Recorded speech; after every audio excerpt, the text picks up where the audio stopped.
your doors as monsters, vampires and witches roam the streets and call round to your house, threatening to play tricks on you if you don't give in to their demands.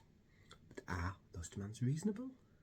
Hi, I'm Craig, and today I'm going to talk about Halloween and how we celebrate it here in the UK.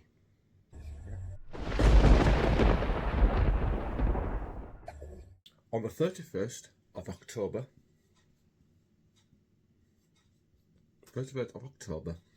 Halloween, or the original spelling of Halloween, which is a contraction of All Hallows Eve, which is the day before All Saints' Day.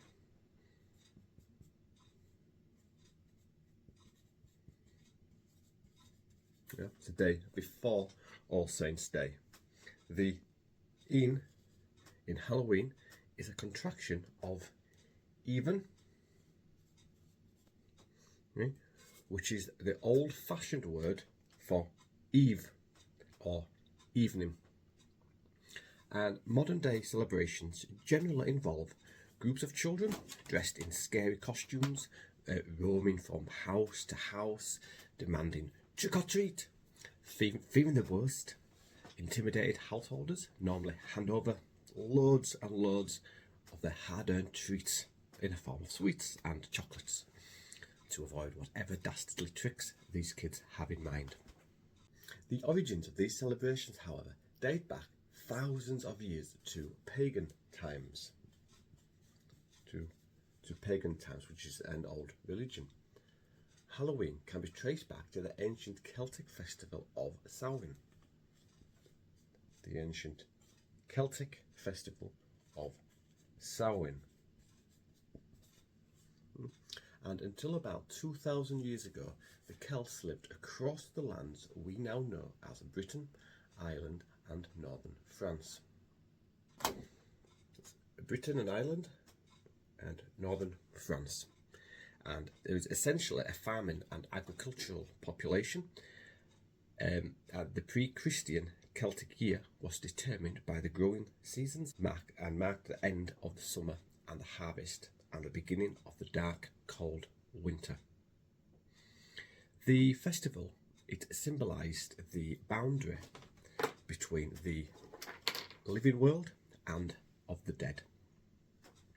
And it was believed by the Celts that on the night of the 31st of October, ghosts of their dead would revisit the mortal world, and large bonfires were lit in each village in order to ward off any evil spirits that may also be at large. The Celtic priests, known as druids, would have led the celebrations.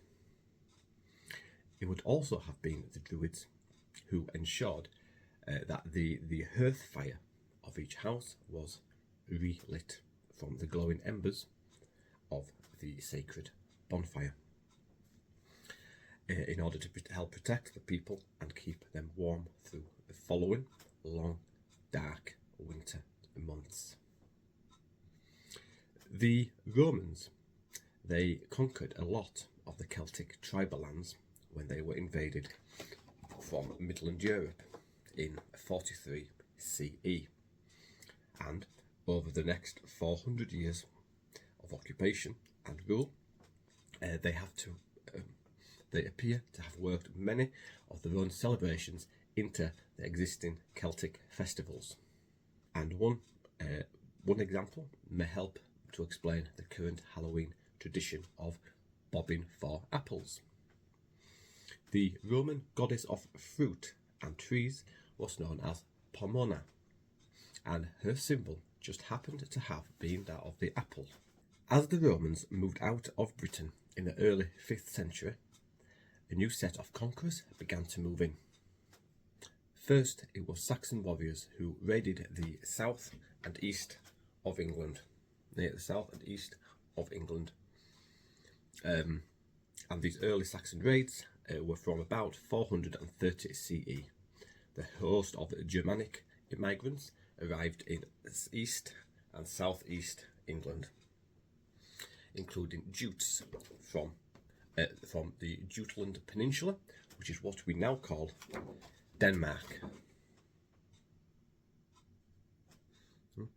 and Angles from Angle in southwest Jutland, and the Saxons from northwest Germany. The native Celtic tribes were pushed to the northern and western extremes of Britain, to Cornwall, Wales, so from Cornwall and Wales, Cumbria,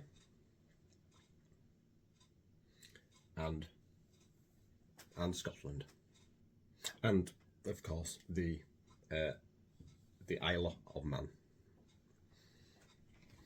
And in the decades that followed, Britain was also invaded by a new religion, Christianity, and the Christian teaching and faith was arriving, spreading inwards from those northern and western areas, from the early Celtic Church, and up from Kent with the arrival of Saint Augustine from Rome in 597 CE.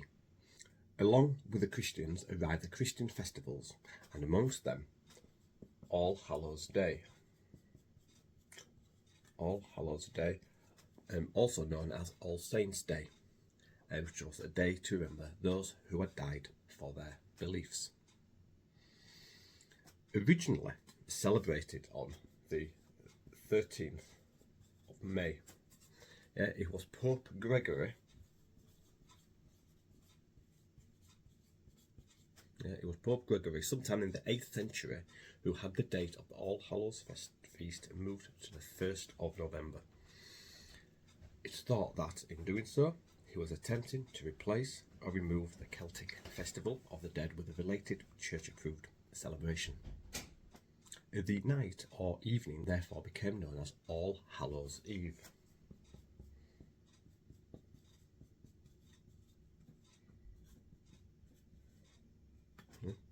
Then Hallow Eve, then later Halloween with the apostrophe, and then of course Halloween, a special time of the year when many believe that the spirit world can make contact with the physical world, a night when magic is at its strongest. Throughout Britain, Halloween has traditionally been celebrated by children's games such as bobbing for apples in containers full of water, telling ghost stories, and the carving of faces into hollowed out vegetables such as swedes and turnips. These faces would usually be illuminated from within by a candle. The lanterns displayed on windowsills to ward off any evil spirits. The current use of pumpkins is relatively modern, which is imported from the United States. And we can also thank our friends in America for that trick-or-treat tradition. If you like this video, then please remember to like and subscribe.